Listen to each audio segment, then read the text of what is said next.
Surangas actually is unfortunately it's a dying skill. But the surangas which are there, they will continue to give water provided we don't destroy the system. So surangas is lifeline. Dr. Darren Crook from the University of Hertfordshire.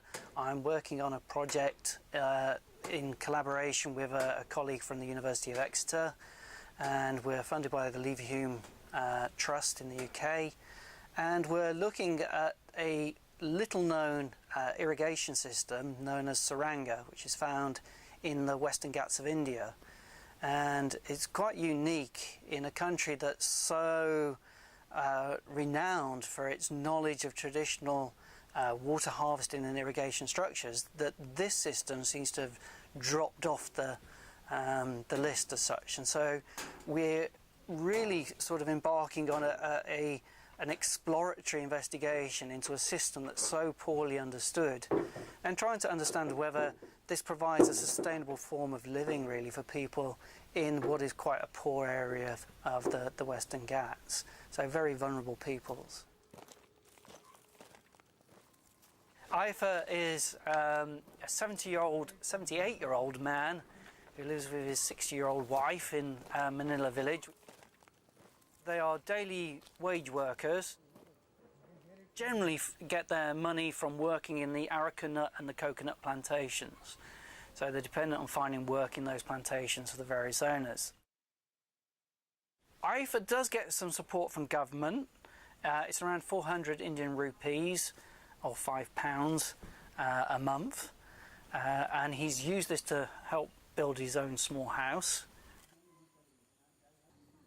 He had no natural water sources on the land that he's now built his home, and so through absolute necessity he's had to search for water, and he's done this with his experience of seeing Saranga in the region by building his own Saranga. So he's built 2 Saranga himself. One of these no longer works, and this is quite typical. We've seen families, we have one example of another family that the guy tried, I think, 7 unsuccessful attempts before he found a successful Saranga. He basically is able now to get water throughout the whole year through his one remaining working Saranga, and that meets his whole family requirements. So that's his drinking water, his water for household duties, and for some irrigation as well. So it's a good supply of water. He wants to create more Saranga so he can become more independent and grow more crops himself. And that, again, Saranga is a way of gaining liberty in some ways, and freedom to do your own thing. So for people that have previously been landless, it's providing that level of support and a new opportunity for them. Saranga building is something that's carried out generally today by workers and coolies who are employed by a farmer. They are literally, once they know roughly the area which they think will be good, having sourced it through the various vegetation, maybe termite hills and so on, indicators that there's going to be water near to the surface, they then literally take a pickaxe and start digging. Saranga is effectively like a tunnel system. If you can imagine a horizontal mine shaft, and you've probably seen them in this country, in the UK, where people just core in, it's a small size, roughly the size of a human being, and they literally horizontally bore into the side of a hill. They're doing that because they know somewhere on that hill slope there is a water table, and it's effectively like a spring, if you like, the opening to a spring, but it's in the ground somewhere. So they have to core in. They don't know how far they're going to have to dig until they hit that water table, and then the water will start to pour.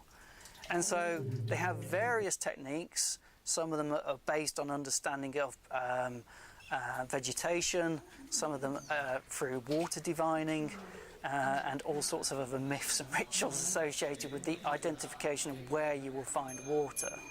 But some of it is based on some very sound scientific principles, which they don't necessarily have the scientific grounding, but they have the scientific understanding. And I think that's key here.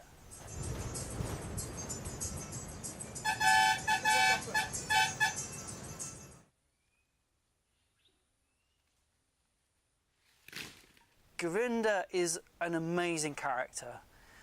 He is a dynamic individual in any expression of the word, really. He's very welcoming. He has a passion for Saranga.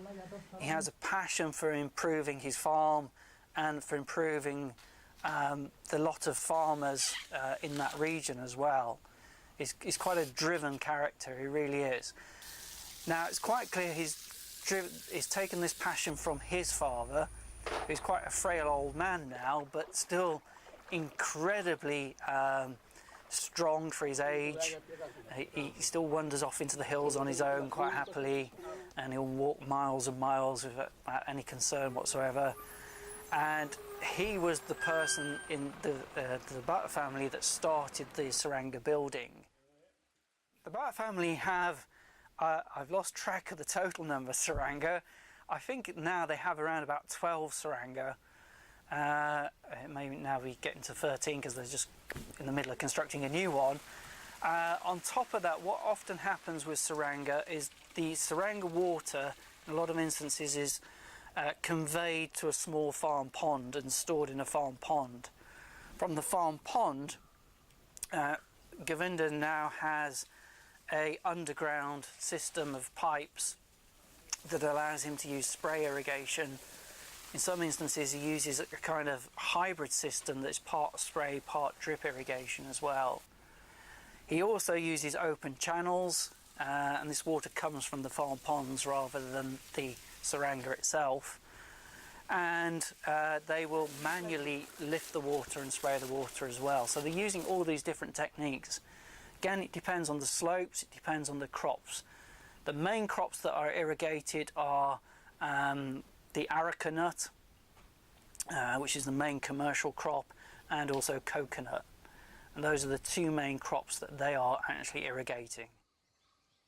బావలి ఉలాయి పోతూ అయితే ఉరిచిత వాడుండు నీరు అడ్డపుది పరిహారాపుది ఐక వాడతే అంత అడ్డం అవుతుంది. Yeah, one of the great things we've discovered as we've been looking at Saranga is we went there with a view to understanding irrigation, and we've come away with so much of a broader understanding of other specific things, if you like, a multifunctionality to Saranga, because one of the first things you learn when you go into a Saranga is that wildlife love Saranga. And one of the first warnings we ever had was that snakes like to live in Saranga. It's particularly noted that pythons like to live in Saranga. And then at the end of most of the systems, you'll find bats.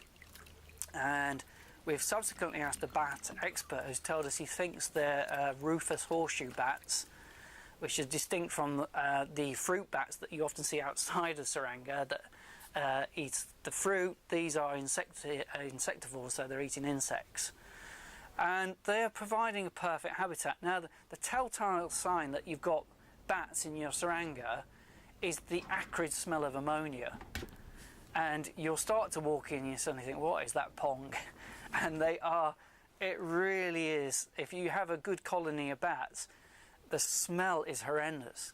Now, the other thing that happens regularly when you go into a very narrow Saranga with a torch and you walk to the end of these systems and you flash a torchlight at a group of bats, is they immediately become agitated and try and fly out of the Saranga. It's interesting, to date we haven't done a lot of water sampling, but we were concerned that having large bat colonies in your Saranga with ammonia and their droppings, the guano, that you may get some contamination. You'd have high percentage of ammonia in your water, which obviously is not good for drinking water. So currently we think the colony numbers are small enough that they're not having a detrimental effect on the water bodies themselves. To date, we haven't found that to be a problem. We are still looking into it to see if it potentially could become a problem. I would envisage a greater problem potentially where you have a suranga that opens up into a natural cave, because then you've got greater surface area for the bats to live in, and therefore you could have potentially a bigger build-up of bat droppings, which then could leak into the water source. In some respect, often the water sources are much larger in those systems, so you've got a greater dilution factor, so it's not such an issue. But overall, water quality in Suranga much better than what we find in bore wells or in dug wells as well. So Suranga are very positive in that sense.